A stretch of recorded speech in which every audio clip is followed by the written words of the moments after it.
लग्न समारंभ, धाबा, hotel, restaurant सगळे विसरून जाल जेव्हा तुम्ही ही भाजी ह्या पद्धतीने बनवाल ना, तर एकदम मस्त तुम्ही पण एकदम छान अगदी बनवाल.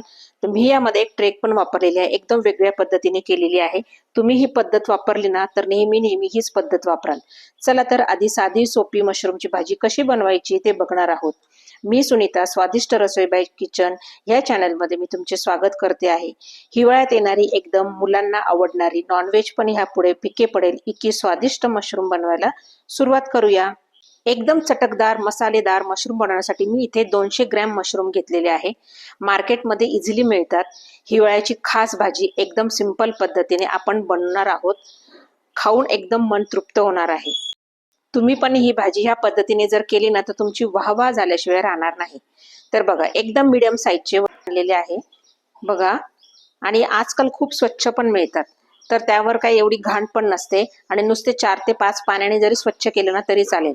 जर तुम्हाला वाटले ना तर त्यावर अगदी गव्हाचं पीठ किंवा मैदा जरी भुरकवला आणि व्यवस्थित रगडून हलक्या हाताने धुतले ना की मग एकदम छान अगदी मस्त निघतात. आणि आणले बाजारातून की लगेच करायचे. आपण एक दिवस जरी आपण घरामध्ये ठेवले ना तर त्यावर खूप बुरशी वगैरे येते आणि ते खराब होऊन जातात. त्याच्यामुळे आणि बघा आता मी हे 2 ते 3 पाण्याने छान अगदी मस्तपैकी स्वच्छ असे धुवून घेत आहे आणि एकदम छान निघतात. हे पाहू शकता तुम्ही व्हिडिओ दाखवल्याप्रमाणे. बघा एकदम छान होतात हे. आता हे सगळे साफ झालेले आहे. पहिल्यांदा जरी करत असाल ना तरी ह्या पद्धतीने एकदम छान बनेल.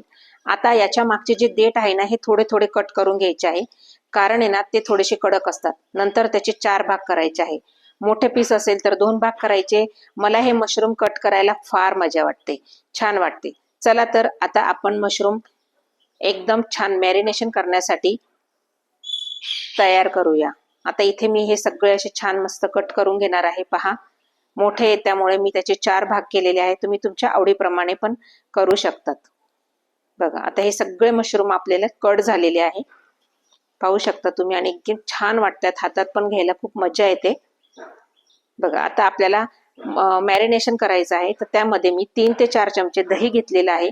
आणि एकदम खास म्हणजे यात तुम्ही पावभाजी मसाला जरी टाकला ना तरी खूप छान लागेल. मी इथे मटन मसाला टाकलेला आहे आणि भाजीला तर अप्रतिम चव येते. त्याच्यानंतर तिखट टाकलेली आहे, हळद टाकलेली आहे आणि त्यानंतर मीठ पण आपल्याला चवीपुरता टाकून घ्यायचं आहे.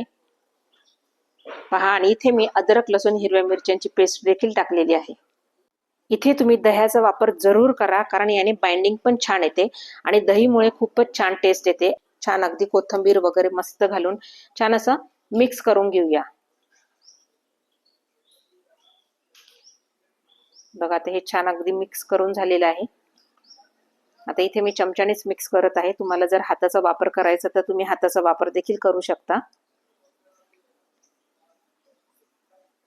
आता हे जे मशरूम आपण कट करून ठेवलेले आहे हे सगळे आपल्याला यामध्ये घालून घ्यायचे आहे.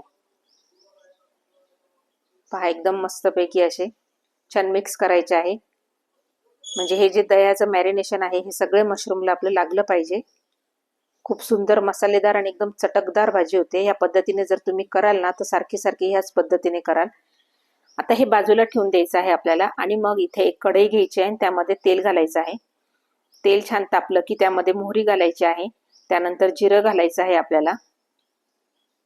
बघा हे छान अगदी मस्त तडतडलं की मग आपण जो कट केलेला कांदा आहे, इथे मी मीडियम साईजचे 2 कांदे कट करून घेतलेले आहे.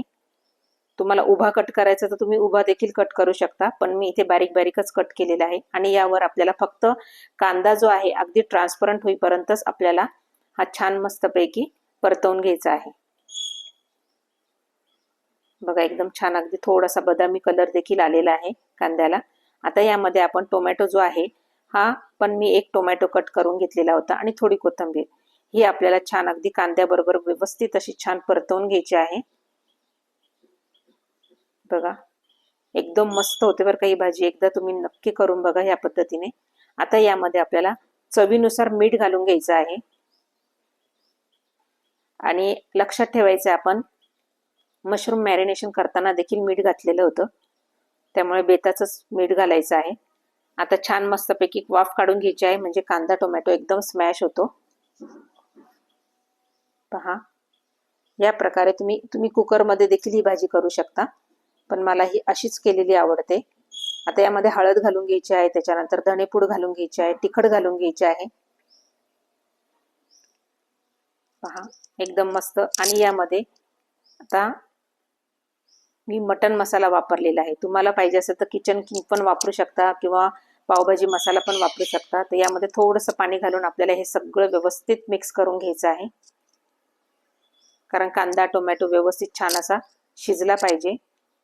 बघा एकदम छान अशी ग्रेव्ही तयार होणार आहे आपली. अजून थोडंसं पाणी घालून मी मस्त शिजवून घेणार आहे याला.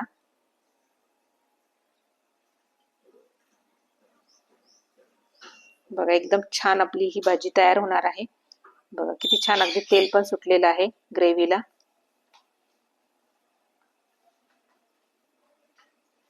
एकदम मस्त पैकी.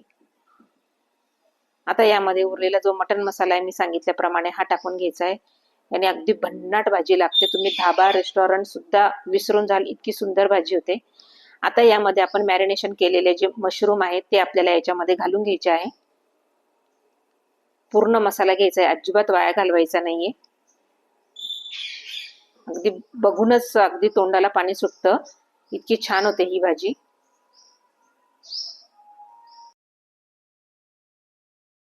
छान अशी वाफ काढून झाल्यानंतर बघा, वा काय मस्त दिसते ना. अगदी कलर टेक्स्चर किती सुंदर आलेले आहे आपल्या भाजीला, पाहू शकता तुम्ही. आणि वास पण खूप सुंदर येतो, कारण आपण यामध्ये मटन मसाला घातलेला आहे आणि दह्यामुळे पण ग्रेव्ही खूप छान झालेली आहे. जो आंबटपणा एकदम खूप खूप म्हणजे खूप छान टेस्ट येते. आता यामध्ये जे मॅरिनेशन केलेलं होतं तेच आपल्याला त्यामध्ये पाणी घालून, मी म्हटल्याप्रमाणे मसाला अजिबात वाया घालवायचा नाही, तर तेच पाणी घालून आपल्याला हे छान असं मस्तपैकी शिजवून घ्यायचं आहे. बघा आता पुन्हा 5 ते 7 मिनिटं वाफ काढायची आहे. इथं भाजी तयार झालेली आहे. बघा मस्त झालेली आहे भाजी. रेसिपी आवडली असेल तर लाईक करा व जास्तीत जास्त शेअर करा. चॅनलवर नवीन असाल तर सबस्क्राईब करा आणि शेजारील बेल आयकनला क्लिक करायला विसरू नका, म्हणजे अशाच नवनवीन व्हिडिओ तुम्हाला स्वादिष्ट रसोई बाय सुनीता ह्या चॅनलमध्ये पाहता येईल. चला तर बघा आता आपण हे सर्व करूया पटकन. आणि गरमागरम तुम्ही हे पराठ्याबरोबर किंवा पोळीबरोबर किंवा अगदी भाताबरोबर देखील खाऊ शकता. खूप छान लागते. बघा किती छान झाली आहे.